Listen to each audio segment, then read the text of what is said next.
जय श्री कृष्ण मित्रों, आज हम ताड़ सप्तक के कवियों का अध्ययन करेंगे। ताड़ सप्तक का जो प्रकाशन किया है वो अज्ञे द्वारा हुआ है, ठीक है। और अज्ञे ने ताड़ सप्तक का प्रकाशन 1943 ईस्वी में किया और इसमें 7 कवियों की रचनाओं का संकलन है।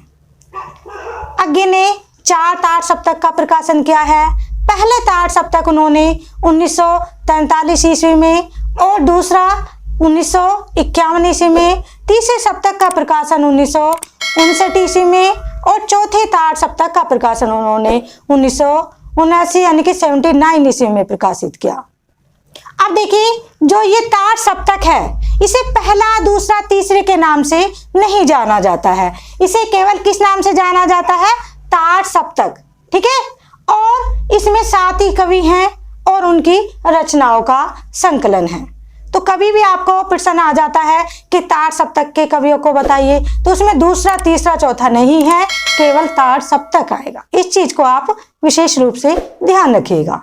अब देखिए, हमारा जो विषय है वो है आज का विषय दूसरा सप्तक, क्योंकि पहले सप्तक यानी कि सप्तक का प्रकाशन और इस रचयिताओं के बारे में तो हम पहली वीडियो में ही बता चुके हैं। आज तो हम किसके बारे में बताएंगे? दूसरे सप्तक के बारे में बताएंगे, जिसका प्रकाशन 1951 ईस्वी में हुआ था, ठीक है। इसमें जो पहले कवि हैं वो है रघुवीर साहब।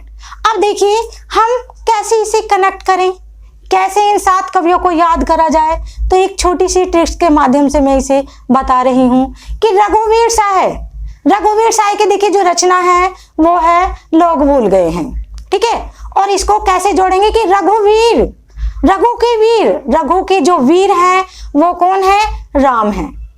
और राम के जो वंशज थे उनके वंशजों में एक कहावत थी कि रघुकुल रीति सदा चली आई, प्राण जाए पर वचन न जाए।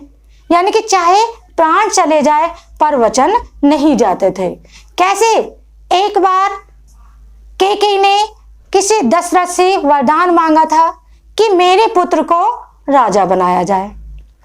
अब जो राजा दशरथ थे वो वरदान पहले ही दे चुके थे और अपने वचनों की मर्यादा को रखते हुए उन्होंने कैकेयी को वो वरदान कह दिया कि आप उस वरदान को ले सकते हैं। और उन्होंने क्या मांगा? अपने पुत्र के लिए राजपाट मांगा। तो देखिए कि उनके जो पुत्र थे, 4 पुत्र थे दशरथ के, और सबसे बड़े पुत्र कौन थे? राम थे। और राम के वियोग में बाद में राजा दशरथ के प्राण चले गए, लेकिन जो उन्होंने वचन दिया था उसको मरते दम तक निभाया था। और राम ने भी उस वचन को निभाया था। उन्होंने अपने पिता को आकर के एक बार भी नहीं देखा था, ठीक है। नेक्स्ट जो कवि हैं धर्मवीर भारती। अब देखिए, किसने धर्म को निभाया था? राम ने धर्म के लिए ही ये कार्य किया, वन को जाना, स्वीकार किया और 14 साल का वनवास काटा था। देखिए, कहाँ राजा राम थे और कहाँ क्या बन गए वो? एक योगियों का जीवन उन्होंने स्वीकार किया। 14 वर्ष के जो वनवास धर्म के लिए ही काटा था, ठीक है। नेक्स्ट जो कवि हैं वो है नरेश मेहता। अब देखिए, नरेश मेहता अयोध्या के कौन थे? दशरथ। कौन थे? नरेश थे। और नरेश राजा को ही तो कहा जाता है। तो नरेश मेहता यानी कि वो राजा महान थे जिन्होंने इतने रघुकुल रीति सदा चली आई, यानी कि प्राण चले गए पर उनका वचन नहीं गया था, ठीक है। तो नरेश मेहता महान काम किए थे भाई उन्होंने, ठीक है। भवानी प्रसाद मिश्र नेक्स्ट कवि। अब भवानी प्रसाद मिश्र, इसको कैसे हम याद करेंगे? देखिए, जब राम कहाँ गए थे? वन में गए थे और उन्होंने जो मुलाकात एक बार सबरी से हुई थी और सबरी ने उन्हें बेर खिलाए थे, ठीक है। और बेर जो खिलाए थे उन्हें क्या दिए थे खाने के लिए? बेर। किस रूप में दिए थे? प्रसाद के रूप में। तो प्रसाद क्या आएंगे? भवानी प्रसाद मिश्र। नेक्स्ट कवि भवानी प्रसाद मिश्र हैं। इसके अलावा हैं शमशेर बहादुर सिंह। अब देखिए, जो राजा थे वो कौन थे? राम बहुत ही बहादुर थे, ठीक है। अब बहादुर से ये कभी कभी याद भी नहीं हो पाता है, कैसे बहादुर को याद करें? तो देखिएगा, हमारे मामा हैं उनका नाम शेर सिंह है, यानी कि शमशेर। मैंने उसको कनेक्ट कर लिया, नाम को जोड़ा।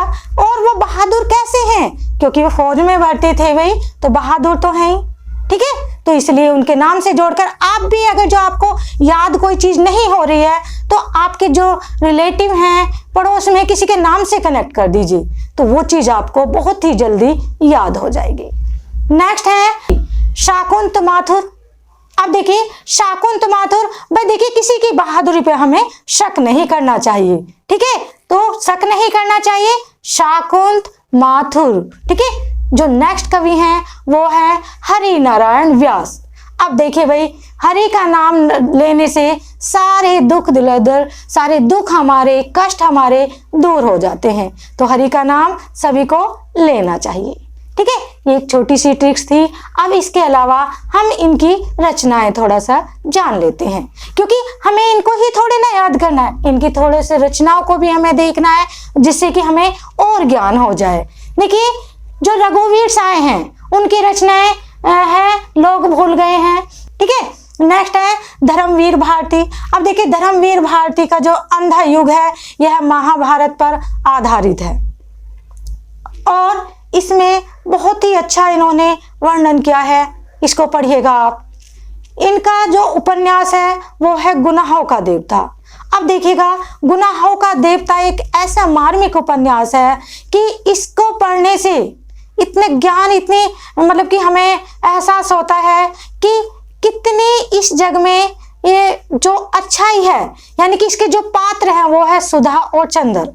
बिल्कुल प्रेम का जो वर्णन किया गया है, एक सच्चा प्रेम इसमें बताया गया है। तो इसको आप पढ़िएगा, और जब इसको पढ़ोगे ना आप, गुनाहों का देवता, हो सकता है आपकी आंखों में आंसू आ जाए, इतना मार्मिक उपन्यास है ये। मैंने भी इसको पढ़ा है। नेक्स्ट है नरेश मेहता।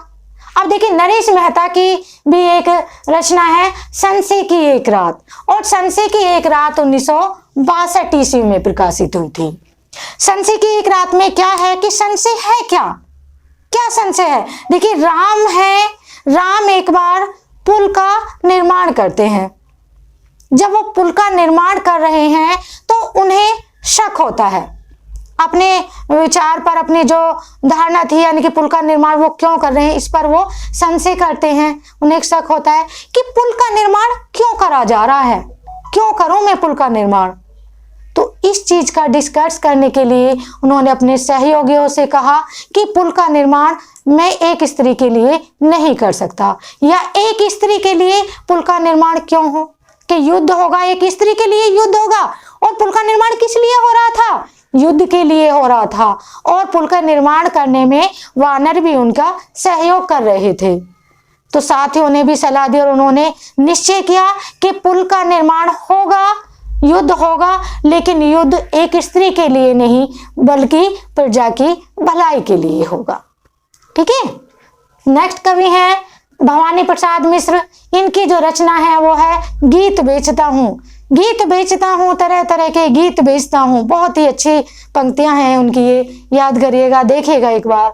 नेक्स्ट है शमशेर बहादुर सिंह। इनकी रचना है काल तुझसे है होड़ मेरी। ये इनकी प्रसिद्ध रचनाएं हैं, ठीक है। तो इनके माध्यम से हम इन रचनाओं को याद कर सकते हैं।